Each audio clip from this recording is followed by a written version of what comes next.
স্বৈরাচার শেখ হাসিনা দেশ ছেড়ে পালিয়ে যাবে এবং দেশ ছেড়ে পালিয়ে যাওয়ার পরে আসলে তারা বসে নেই, তারা একের পর এক ষড়যন্ত্র। প্রথম তাদের অনুগত সেনাবাহিনী দিয়ে মিলিটারি কু, তারপর তাদের অনুগত বিচারক দিয়ে জুডিশিয়াল কু। শেখ হাসিনার পতন হয়েছে।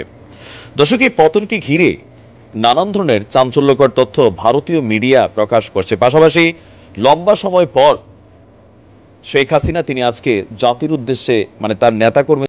আসসালামু আলাইকুম ভিউয়ার্স, দেশ ও দেশের বাহির থেকে যারা আমার ভিডিওটি প্লে করেছেন জানাচ্ছি আন্তরিক শুভেচ্ছা ও অভিনন্দন। আশা করি সবাই ভালো আছেন, সুস্থ আছেন, আলহামদুলিল্লাহ। তো ভিউয়ার্স, বাংলাদেশে ছাত্র জনতার গণ অভ্যুত্থানের কারণে স্বৈরাচার শাসক শেখ হাসিনার পতন ঘটেছে। তবে পতন ঘটলেও যে বাংলাদেশ এখন স্বাধীন মুক্ত তা কিন্তু নয়, বরং আওয়ামী লীগ, ছাত্রলীগ সহ সনাতন ধর্মীদেরকে নিয়ে নতুন একটি চক্রান্ত কিন্তু তারা ব্যাপকভাবে দাঁড় করিয়েছে। কারণ একটাই, যে শেখ হাসিনাকে ভারত থেকে বীরের বেশে আবারও বাংলাদেশে ফিরিয়ে আনাই হলো তাদের মূল লক্ষ্য। সর্বশেষ 15ই আগস্টের ভেতরে তারা নতুন নতুন যে কর্মসূচিগুলো দিচ্ছে এবং এইটা অনুযায়ী বাংলাদেশকে একটা ধ্বংসস্তূপ পরিণত করার চেষ্টা করছে। আসুন সে সম্পর্কে বিস্তারিত জানবো এই রিপোর্টে।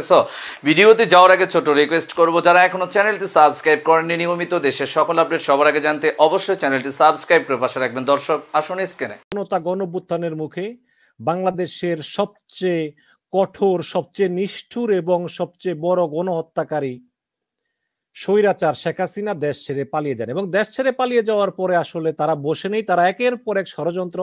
প্রথম তাদের অনুগত সেনাবাহিনী দিয়ে মিলিটারি কু, তারপর তাদের অনুগত বিচারক দিয়ে জুডিশিয়াল কু। এখন আবার তারা নতুন করে ওই হিন্দু নির্যাতনের একটা কার্ড খেলতেছে এবং আশা করি সফল হবে না, কারণ ছাত্র জনতা কিন্তু সজাগ আছে।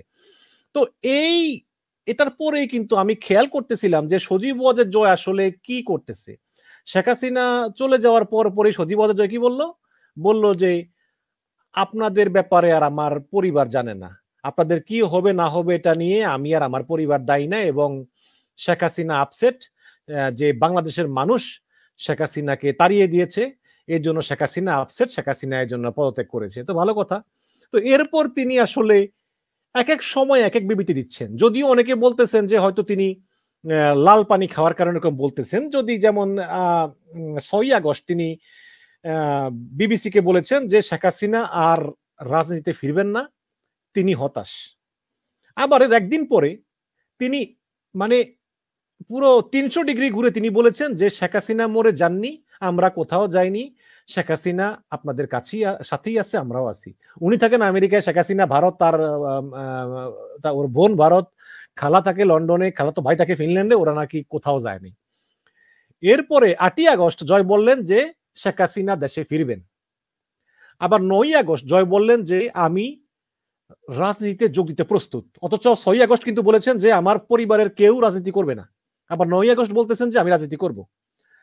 আবার 9ই আগস্ট আবার বলে যে অন্তর্বর্তীকালীন সরকারের ঘোষণা দিলে শেখ হাসিনা দেশে ফিরে আসবেন। আমরাও চাই ফিরে আসুক এবং ফিরে এসে তার যে গণহত্যা এটার বিচার করতে হবে। এবং সর্বশেষ এই 10ই আগস্ট তিনি কি বললেন যে শেখ হাসিনা পদত্যাগ করেনি, শেখ হাসিনা এখনো বাংলাদেশের প্রধানমন্ত্রী।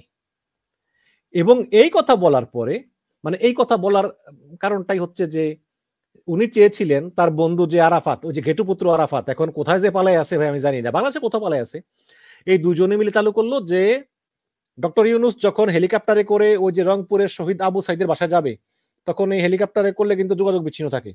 ওই সময় বিচারপতি ওবায়দুল হাসান তিনি এই ইউনূস সরকারকে অবৈধ ঘোষণা করবেন, সে অনুযায়ী কাজ। এবং বিচারপতি অলরেডি ফুল কোর্ট আহ্বান করেছেন সরকারের কারোর সঙ্গে পরামর্শ না করে, এমনকি আইন উপদেষ্টা আসিফ নজরুলের সঙ্গে পরামর্শ না করে, এবং পুরো স্পষ্ট যেটা জুডিশিয়াল কু ছিল। তো এরপরে আসলে এটা বেচতে যায়, কারণ ছাত্র জনতা দাবির মুখে প্রধান বিচারপতি তিনি পলায়ন করতে বাধ্য হন।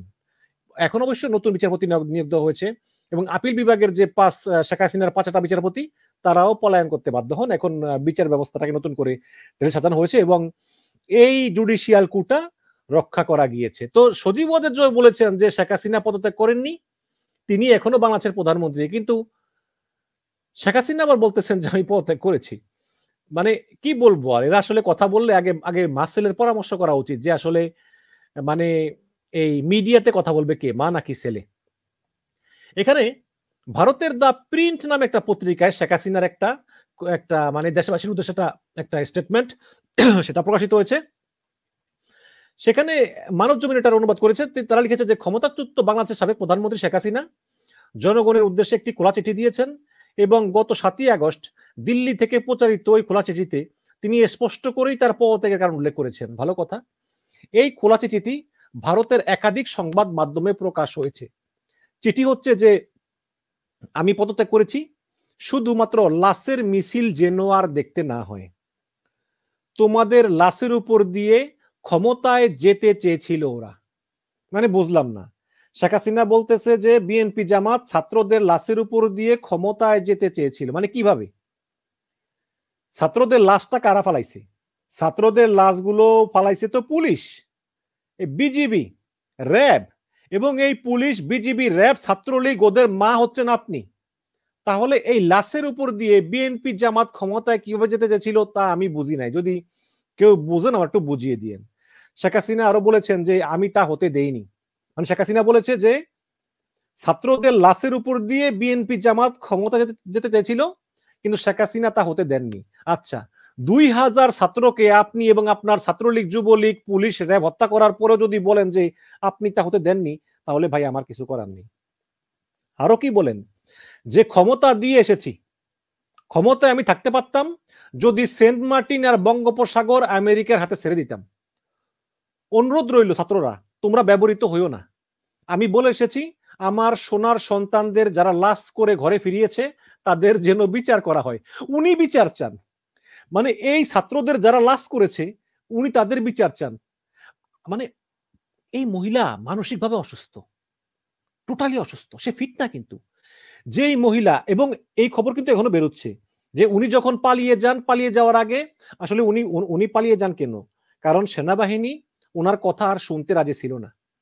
তার আগে উনি কন্টিনিউ সেনাবাহিনীকে বলতেছেন গুলি করো, গুলি করো, মেরে ফেলো, গুলি করো, মেরে ফেলো। আর এখন উনি বলতেছেন যে আমার সোনার সন্তানদের, মানে যারা ছাত্র জনতা যারা আন্দোলন করেছে তারা নাকি ওনার সোনার সন্তান। এই সোনার সন্তানদেরকে যারা লাশ করে ঘরে ফিরিয়েছে তাদের জন্য বিচার করা হয়। আমরাও চাই তাদের বিচার করা হোক, কিন্তু সেই বিচারের তো প্রধান আসামি আপনি। আর এই যে বলল যে সেন্ট মার্টিন আমেরিকা কাছে দিলে ক্ষমতা থাকতে পারতেন, এই কথা তিনি এর আগেও বহুবার বলেছেন এবং মার্কিন দূতাবাস স্পষ্ট করে বলেছে যে বাংলাদেশের কোনো জমি নিয়ে তাদের কোনো বিন্দুমাত্র আগ্রহ নাই। তারপরেও শেখ হাসিনা সেই সেম মিথ্যা কথা একের পর এক বলে যাচ্ছেন। তাহলে দর্শক আমরাও দেখব, এই যে ইউনূস সাহেব এলো না ক্ষমতায়, তো হাসিনার কাছে আমেরিকা চেয়েছে সেন্ট মার্টিন দ্বীপ, হাসিনা দেয়নি, এই কারণে হাসিনাকে ক্ষমতা থেকে সরিয়ে দিয়েছে আমেরিকা। এটা হাসিনার মতে। এখন তার মানে এটাই সত্য যে ইউনূস সাহেব আমেরিকাকে সেন্ট মার্টিন দ্বীপ দিবে বলে প্রতিশ্রুতি দিয়ে ক্ষমতা এসেছে।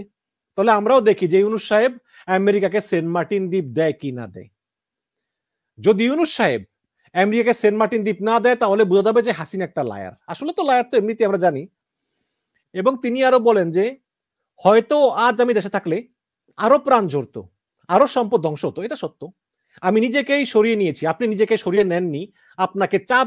দর্শক, স্ক্রিনে আমরা সে সম্পর্কে বিস্তারিত জানলাম। এই বিষয়ে আপনাদের মতামত কমেন্টে জানান, কেউ ভিডিওটি স্কিপ করবেন না। শেখ হাসিনা কতদিনের ভিতরে বাংলাদেশে আবারও ইন করতে যাচ্ছে, আর বাংলাদেশে ঢুকলেই তার পরবর্তী পরিস্থিতিগুলো কি হতে পারে, আসুন আমরা একটু এ বিষয়ে বিশেষজ্ঞদের কাছ থেকে বিস্তারিত তথ্য জানবো। সাবেক প্রধানমন্ত্রী বাংলাদেশ আওয়ামী লীগের সভানেত্রী শেখ হাসিনার পতন হয়েছে। দর্শক, এই পতনকে ঘিরে নানান ধরনের চাঞ্চল্যকর তথ্য ভারতীয় মিডিয়া প্রকাশ করছে। পাশাপাশি লম্বা সময় পর শেখ হাসিনা তিনি আজকে জাতির উদ্দেশ্যে, মানে তার নেতাকর্মীদের উদ্দেশ্যে একটা বার্তা পাঠিয়েছেন। সেই বার্তাতে তিনি বেশ কিছু জিনিস অভিযোগ করেছেন, তাও কার বিরুদ্ধে? মার্কিন যুক্তরাষ্ট্রের বিরুদ্ধে। আর যেহেতু ডক্টর মোহাম্মদ ইউনূস মার্কিন যুক্তরাষ্ট্রের খুবই মিত্র শক্তি, পাশাপাশি এর আগেও র্যাবকে স্যাংশন দেওয়া কেন্দ্র করে পাল্টাপাল্টি নানান বক্তব্য, মার্কিন রাষ্ট্রদূতের সাথে সরকারের একটা কি বলা হয় যে খুবই বাজে একটা সম্পর্ক তৈরি হয়েছিল। ইভেন অনেক কিছুতেই এই নির্বাচনের আগেও শেখ হাসিনা বলছিলেন যে মার্কিন যুক্তরাষ্ট্র চাইলে যে কোনো সময় তাকে ক্ষমতা থেকে সরিয়ে দিতে পারে। তো দিন শেষে যখন তার পতন হলো, সেই পতনের ইস্যুতে এবার মার্কিন যুক্তরাষ্ট্রকে দায়ী করে বেশ কিছু কথা বললেন। কিন্তু আমার কাছে, বি অনেস্টলি, আমার কাছে যেটা মনে হয়েছে,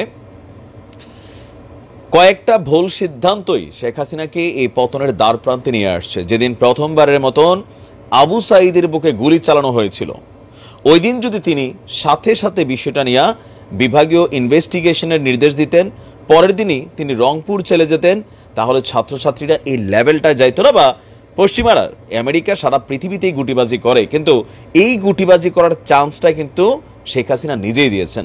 নাম্বার 2, যখন প্রথম ধাপে আপনার গোলাগুলি হলো, অনেকগুলো মানুষ মারা গেল, পাশাপাশি রাষ্ট্রীয় যে সম্পত্তি সেটাও ভাঙচুর হলো, তখনও তিনার কণ্ঠে সাধারণ ছাত্রছাত্রীদের জন্য কোনো বক্তব্য ছিল না। তিনি আসলে এই রাষ্ট্রীয় যেই আমাদের মহামূল্যবান সম্পত্তিগুলো আছে সেগুলো নিয়ে কান্নাকাটি করছিলেন, কথা বলছিলেন। যদিও এগুলা যারা করেছে সেটাও অন্যায়, তাদেরও বিচার হবে, কিন্তু ওই মুহূর্তে জাতি হিসাবে সবাই শুনতে চেয়েছিল সাধারণ ছাত্রছাত্রীদের পক্ষের কথা। পাশাপাশি আইনশৃঙ্খলা বাহিনীকে যে আনলিমিটেড পাওয়ার দেওয়া হয়েছিল, ঘরে ঘরে ডিবি হারুনের নেতৃত্বে ডিবির টিম, পুলিশের টিম, বিপ্লব বড়ুয়ার নেতৃত্বে বা আমাদের আরও যে বিডিআরের ব্লক রেড ছিল, সারা বাংলাদেশের মানুষ এটাতে প্রচণ্ড ক্ষুব্ধ হয়েছিল।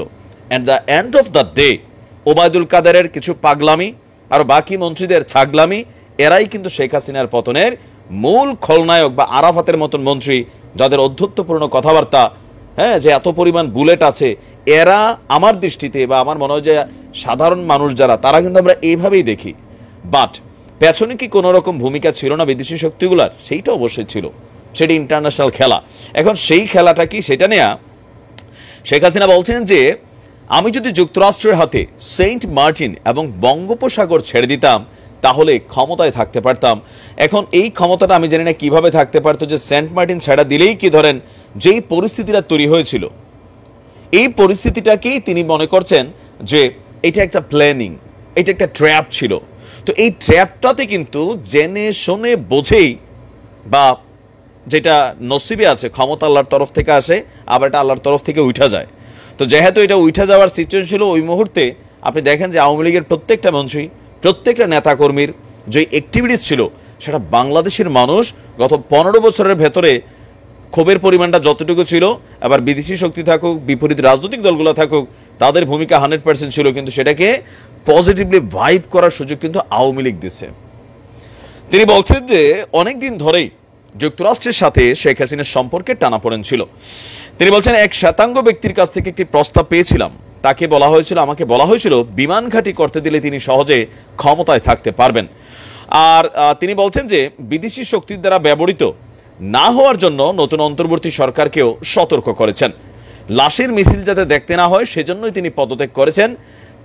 তারা শিক্ষার্থীদের লাশের উপর দিয়ে ক্ষমতায় আসতে চেয়েছিল, তিনি তা হতে দেননি। তিনি দেশে থাকলে হয়তো আরও প্রাণহানি হতো, আরও অনেক সম্পদহানি হতো। এই কথাটা সত্য। যদি তিনি দেশে থাকতেন, পদত্যাগ না করতেন, দেশে থেকে পদত্যাগ করলে আমার মনে হয় যে এর পরবর্তী সময় যে পরিস্থিতিটা তৈরি হয়েছিল, আওয়ামী লীগের নেতাকর্মী এমপিদের বাড়ি ঘর সারা বাংলাদেশে জ্বালাও পোড়াও, এই যে সিচুয়েশনটা, এটা নাও হইতে পারত। তবে মার্কিন যুক্তরাষ্ট্রের ভূমিকা পেছনে কি আছে না আছে আমরা এতদূর বুঝি না, জানি না। তবে এতটুকু বুঝতে পারছি, এই টোটাল প্রসেসিংয়ে শেখ হাসিনার মতন বিচক্ষণ একজন নেত্রী ওই সময়টাতে সঠিক সিদ্ধান্ত নিতে পারেন নাই। আর ওবায়দুল কাদের সহ আর যেগুলো আছে, এই অথর্ব স্বরাষ্ট্রমন্ত্রী ছিল আসাদুজ্জামান, আর বাকি যে মন্ত্রীগুলো ছিল, এদের কথাবার্তায় মানুষ বিরক্ত ছিল। ইভেন পলিটিক্যালি যারা বিপরীত দলগুলো আছে, তারাও তাদেরকে ভাইব করার কিন্তু সুযোগটা পেয়েছে। যাই হোক, দিন শেষে ক্ষমতা আল্লাহর তরফ থেকে আসে, আল্লাহর তরফ থেকে চলে যায়। একজন ধর্মীয় বিশ্বাসী হিসেবে আমি এটাই মনে করি।